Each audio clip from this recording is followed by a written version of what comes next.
Hello, this is Read Through the Bible in a Year with Ruth Long. Grab your coffee and let's enjoy some scripture together.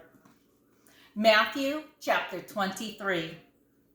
Then Jesus said to the crowds and to his disciples, "The teachers of the law and the Pharisees sit in Moses' seat. So you must obey them and do everything they tell you. But do not do what they do, for they do not practice what they preach. They tie up heavy loads and put them on men's shoulders, but they themselves are not willing to lift a finger to move them. Everything they do is done for men to see. They make their phylacteries wide and the tassels on their garments long. They love the place of honor at banquets and the most important seats in the synagogues. They love to be greeted in the marketplace and to have men call them Rabbi. But they are not to be called Rabbi, for they have only one master.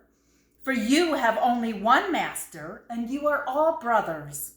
And do not call anyone on earth Father, for you have one Father, and he is in heaven.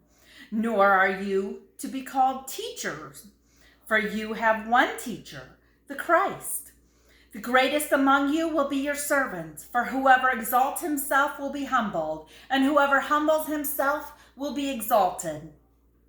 Woe to you, teachers of the law and Pharisees, you hypocrites! You shut the kingdom of heaven in men's faces. You yourselves do not enter, nor will you let those enter who are trying to.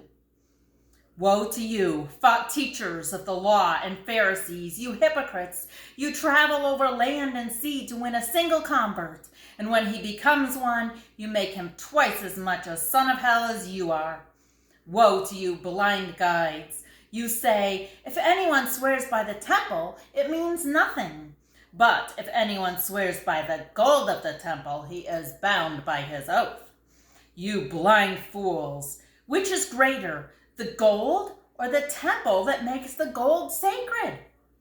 You also say, if anyone swears by the altar, it means nothing. But if anyone swears by the gift on it, he is bound by his oath.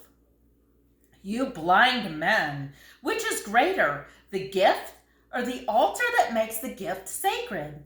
Therefore, he who swears by the altar swears by it and by everything on it, and he who swears by the temple swears by it and by the one who dwells in it. And he who swears by heaven swears by God's throne and by the one who sits on it.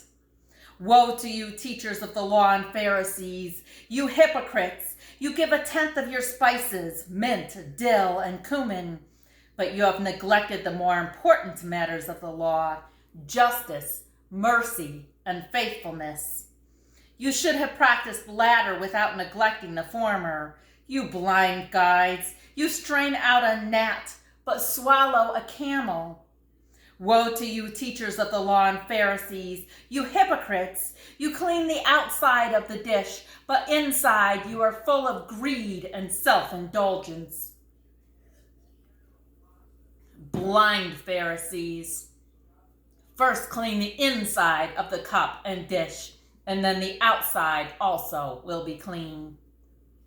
Woe to you, teachers of the law and Pharisees, you hypocrites! You are like whitewashed tombs, which look beautiful on the outside, but on the inside are full of dead man's bones and everything unclean.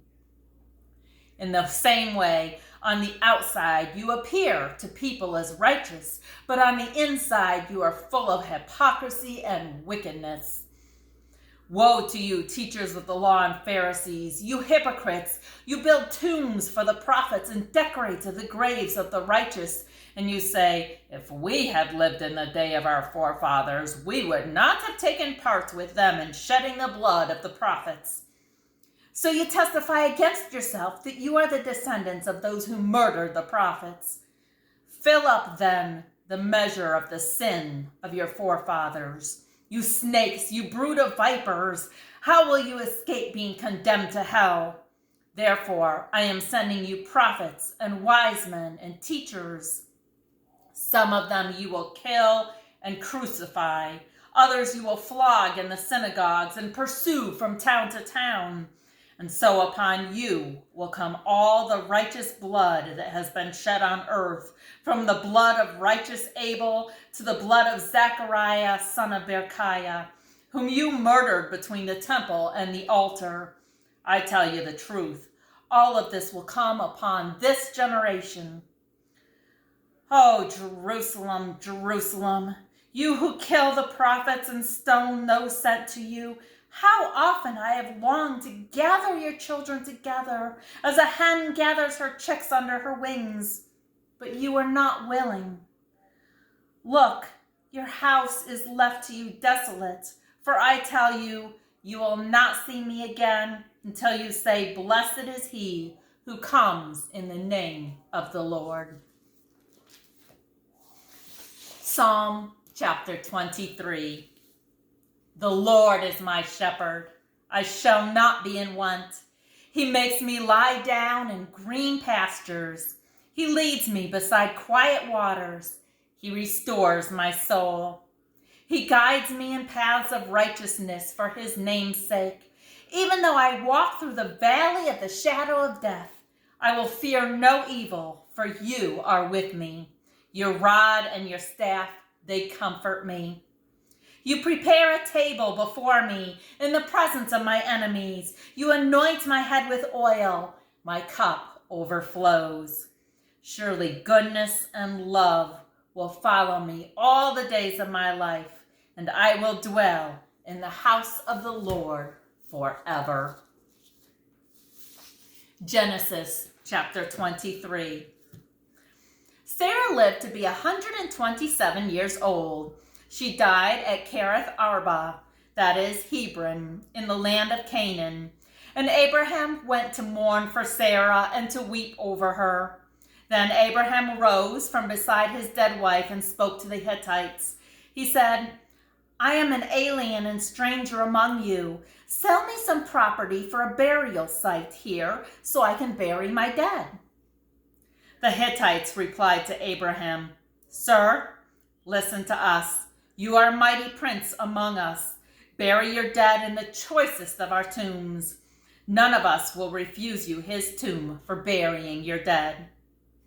Then Abraham rose and bowed down before the people of the land, the Hittites. He said to them, "If you are willing to let me bury my dead, then listen to me and intercede with Ephron, son of Zohar, on my behalf, so he will sell me the cave of Machpelah, which belongs to him and is at the end of his field. Ask him to sell it to me for the full price as a burial site among you." Ephron the Hittite was sitting among his people, and he replied to Abraham in the hearing of all the Hittites who had come to the gates of his city. "No, my lord," he said, "listen to me. I give you the field, and I give you the cave that is in it. I give it to you in the presence of my people. Bury your dead." Again, Abraham bowed down before the people of the land, and he said to Ephron in their hearing, "Listen to me. If you will, I will pay the price of the field. Accept it from me, so I can bury my dead there." Ephron answered Abraham, "Listen to me, my lord. The land is worth 400 shekels of silver. But what is it between me and you? Bury your dead." Abraham agreed to Ephron's terms and weighed out for him the price he had named in the hearing of the Hittites, 400 shekels of silver, according to the weight current among the merchants. So Ephron's field in Machpelah near Mamre, both the field and the cave in it, and all the trees within the border of the field, was deeded to Abraham as his property in the presence of all the Hittites who had come to the gate of the city. Afterward, Abraham buried his wife Sarah in the cave in the field of Machpelah near Mamre, which is at Hebron in the land of Canaan. So the field and the cave in it were deeded to Abraham by the Hittites as a burial site. Thank you, and have a blessed day.